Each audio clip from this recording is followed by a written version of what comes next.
Tak ahoj, vítajte na kanáli For Work and Fun a v dnešnom videu sa pozrieme na porovnanie dvoch hobby zváračiek Parkside versus Kovax. Takže poďme na to, vyskúšame a porovnáme ich. Keďže Parkside na trh prišiel s plnohodnotným COčkom v cene do 200 €, myslím si, že tá cena je lákavá a práve preto vám chcem ukázať, aký dokáže byť rozdiel, ak sa rozhodnete pre najlacnejšie COčko na trhu Parkside PMSG 200A1, ktorý sa dá kúpiť, alebo ak sa rozhodnete pre nejaký iný zvárací set, ale ja tu pre porovnanie mám zváračku Genimic 220 od Kovaxu, ktorú som si kupoval na jar a som maximálne spokojný. No ale budem sa snažiť robiť tento test objektívne a nenadržiavať ani jednej z nich.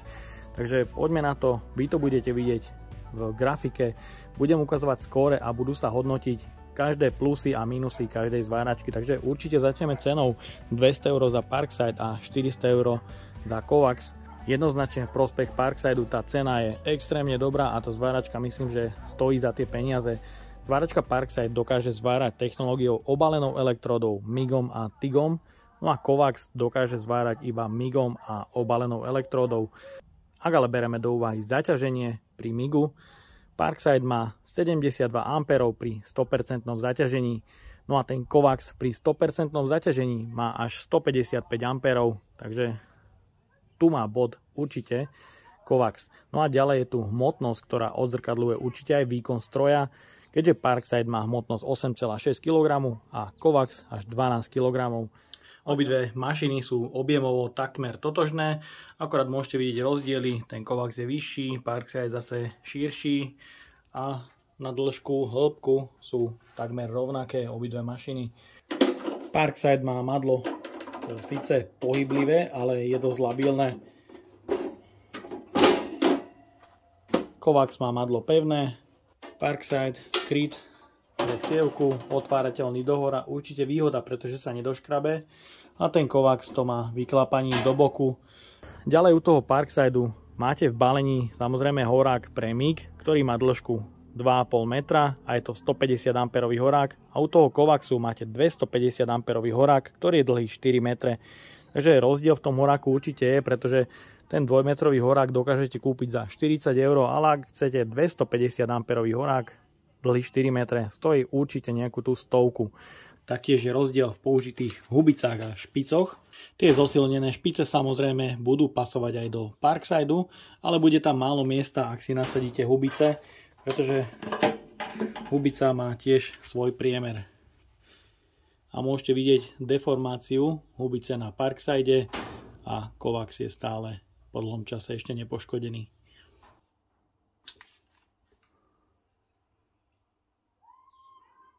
No a ďalej sú tu zváracie kliešte, ktoré sú u Parksideu dlhé 2 metre a u toho Kovaxu sú to 3 metre. Tie kliešte u Parksideu nemajú doslova ani silu, môžete vidieť, zmagnem ich 2 prstami, a tie kovaxácké sú aspoň pevné.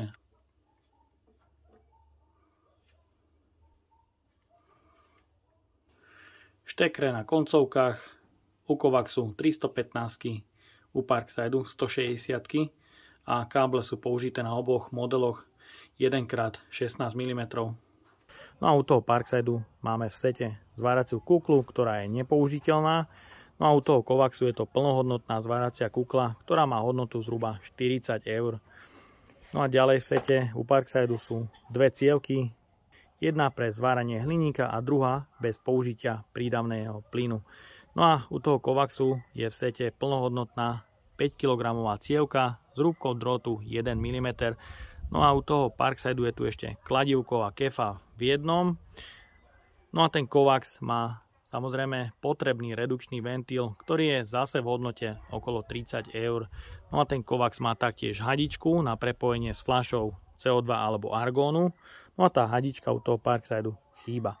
Sieťový kábel u obidvoch modelov je dlhší u Kovaxu, ten má 3 metre a u toho Parksideu sú to 2 metre. U Parksideu tu máme dvojkladku, ktorá je plastová pre podávanie drôtu od 0,6 až do 1 mm.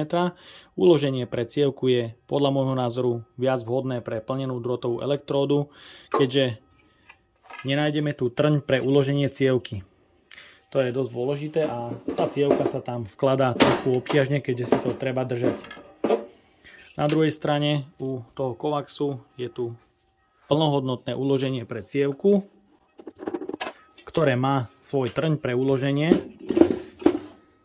A taktiež je to dvojkladka pre podávanie drôtu od 0,6 do 0,8 mm, ktorá je ale pevná, kovová. No a taktiež môžete vidieť, že zváračka má v sebe zmenu polarity, ktorá je vnútri, a u toho Parksideu je zmena polarity z čelného panelu.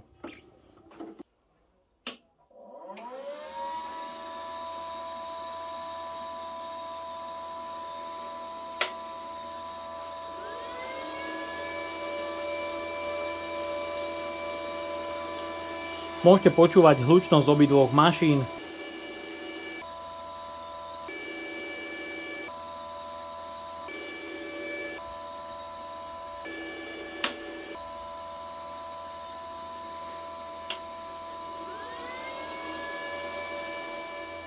Kovax má na vysunutie drôtu tlačítko na ovládacom paneli.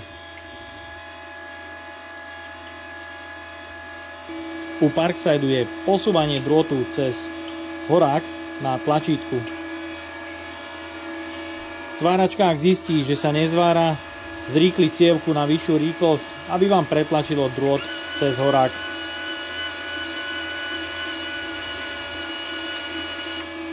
Myslím, že celkom šikovné riešenie.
Ďalej budeme pokračovať s váraním obalenou elektródou od hrúbky 2,5 mm až do 4 mm.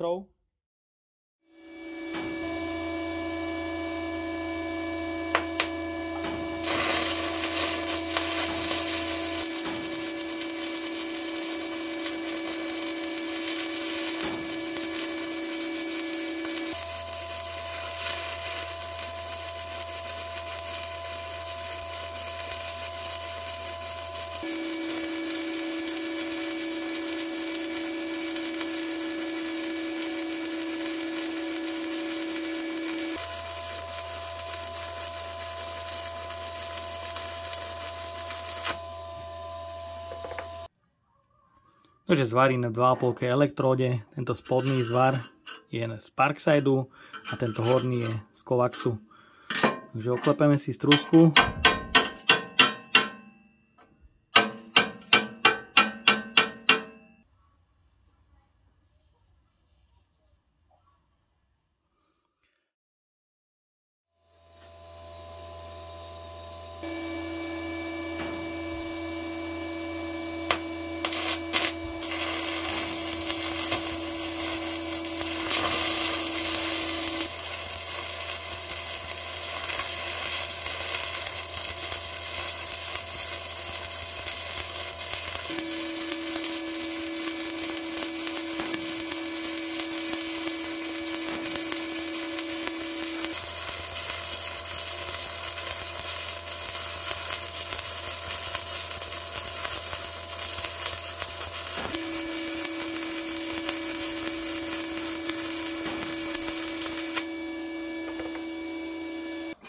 Ďalšie zvary na 3,2 elektróde, ten spodný je Parksideový a horný je Kovaxácky.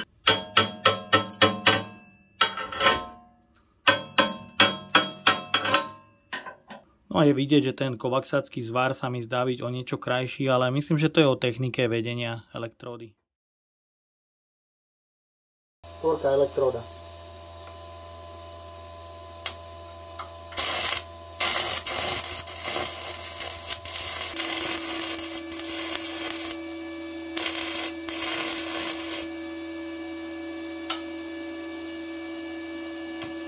Takže ten oblúk tu zhasíne na tej štvorke elektróde, to ide držať veľmi ťažko.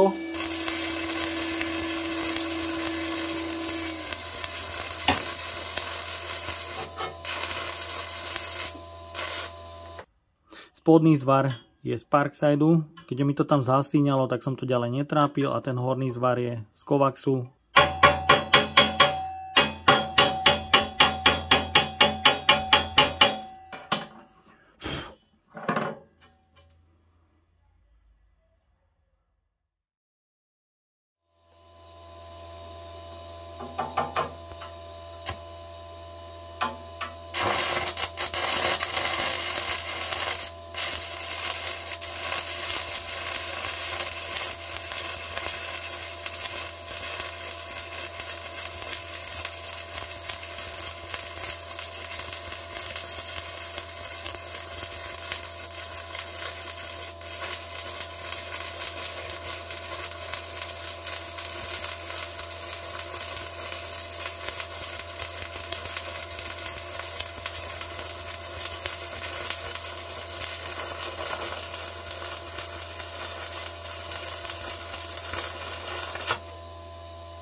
Začíname s váraním tupých a kútových zvarov.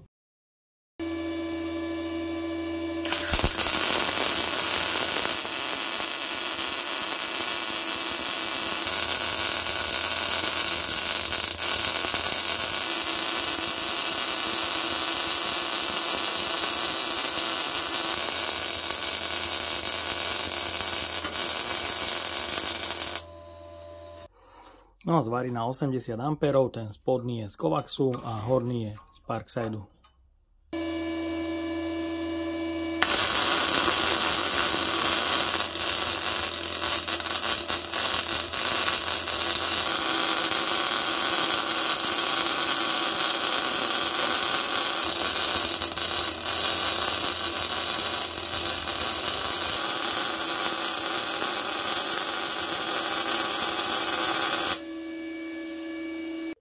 Takže máme tu zvar na 120 A, spodný je od Kovaxu a ten horný je z Parksideu. No a na ukážku som si pripravil materiál o hrúbke 1 mm pre bodovanie.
Ďalej tu máme platničku o hrúbke 2 mm.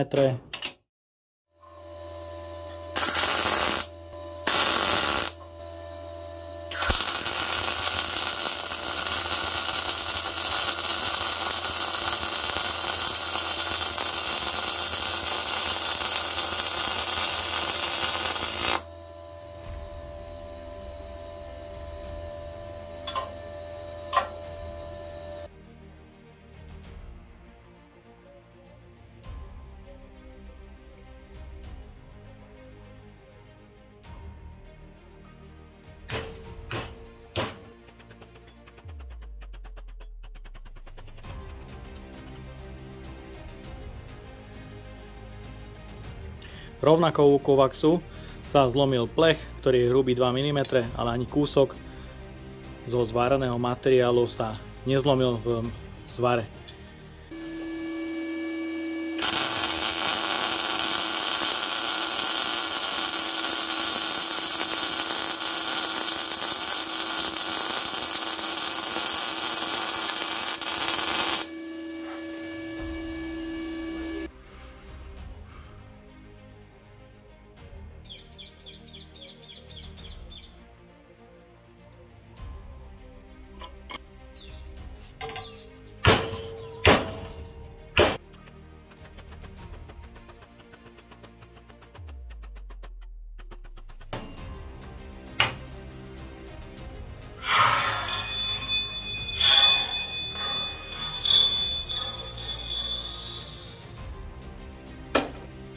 Takže zvar na tom Parkside držal vynikajúco a môžete vidieť, materiál sa absolútne ani na kúsku nezlomil tam, kde bol zváraný, ale pri zvare. Takže myslím, že to je super, paráda.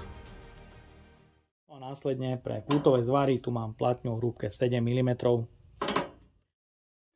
No a teraz pokračujeme Parksideom na 160 A a s korekciou plus 5.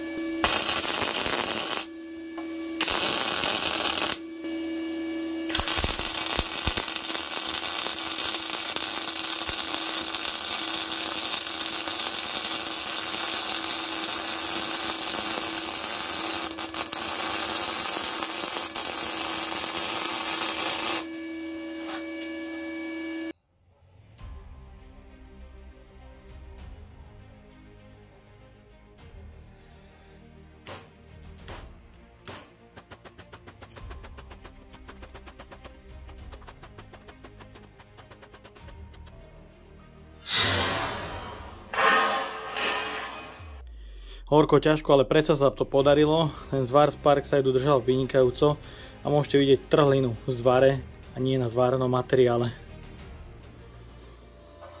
No a u Kovaxu nastavujem 160 A v základnom nastavení bez korekcie.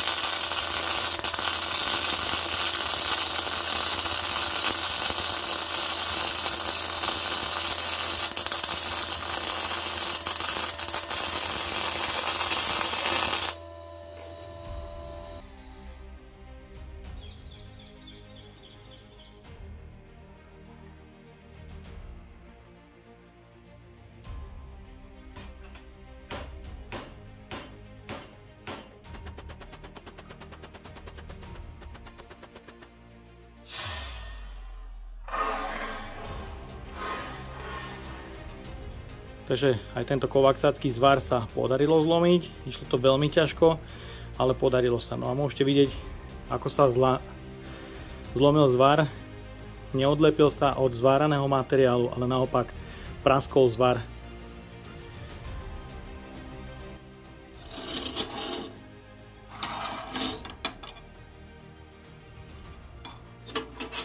Takže tie zvary na dvojke platní, či už u Parksideu alebo u Kovaxu, boli podľa môjho názoru veľmi pevné a môžete vidieť miesto zlomenia, zvar absolútne nepoškodený a otrhol sa vlastne zváraný materiál, ale mimo plochu, na ktorej bol zváraný. Takže zvar ostal kompletne celý, to je super.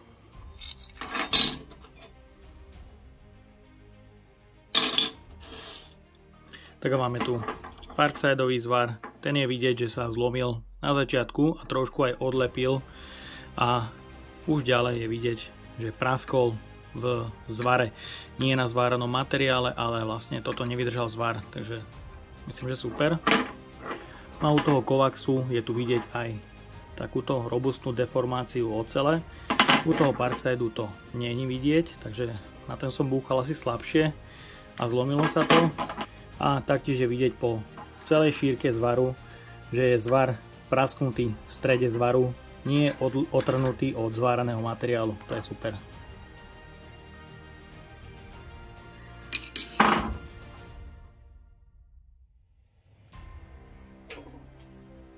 Ďalej pokračujeme platňou o hrúbke 12 mm. No a obidve mašiny nastavíme naplno Parkside 160 A, Kovax 200 A.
Čo k tomu dodať na záver?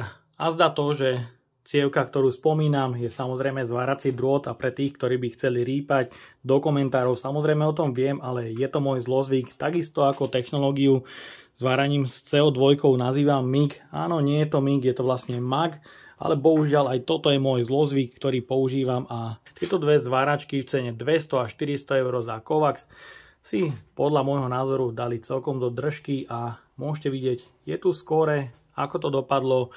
Je to jednoznačne v prospech Kovaxu, keďže aj tá cena odzrkadľuje vybavenie, príslušenstvo a taktiež aj celkový výkon stroja je na strane Kovaxu, to je jasné. Samozrejme ale ten Parkside podľa môjho názoru v cene 200 eur sa nedal zahambiť, hlavne na tom MIGu. Mohli ste vidieť, tá zváračka zvára veľmi pekne, dobre. Určite boduje trošku horšie ako ten Kovax, to je pravda, ale ten tupý zvar, ktorý som robil, sa mi zdal byť na tom Parkside krajší. Naopak, ten kútový zvar sa mi vždycky podarilo s Kovaxom spraviť krajšie a taktiež sa mi zdá, že tie zvary z Kovaxu sú pevnejšie.